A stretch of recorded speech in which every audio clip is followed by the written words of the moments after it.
আজকে আমি ধাঁধা নিয়ে ব্লগ করব। ওকে, তোমাদের প্রথমে একটা ধাঁধা। তো কোন গাছ আমরা উঠতে পারি?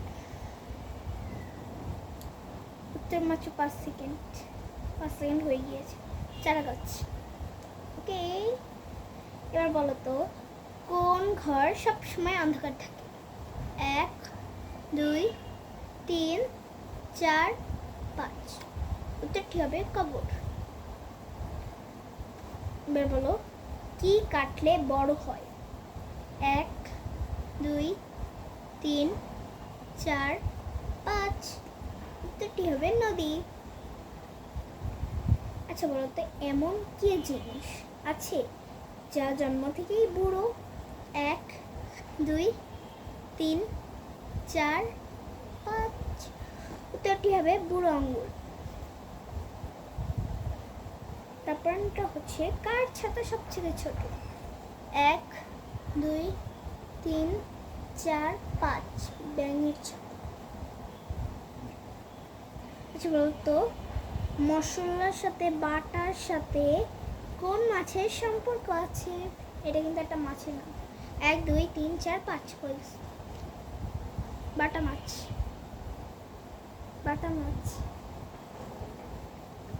তারপরটা হচ্ছে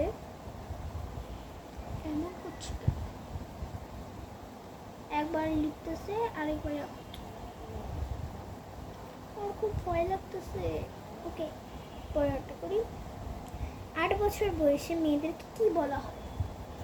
1 2 3 4 5। গৌরী।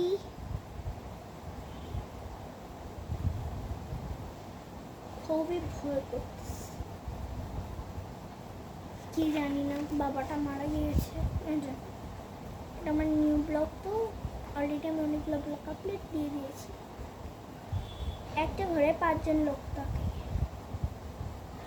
এক সেকেন্ড দাও তো, আমার অনেক ভয় করছে। আচ্ছা বলি, একটা ঘরে 5 জন লোক ছিল। একজন কাপড় ধোয়, আরেকজন রান্না করে, আরেকজন বাসন মাজে, আরেকজন দাবা খেলে। তাহলে 5 নম্বর লোকটি কি খেবে? 1 2 3 4 5।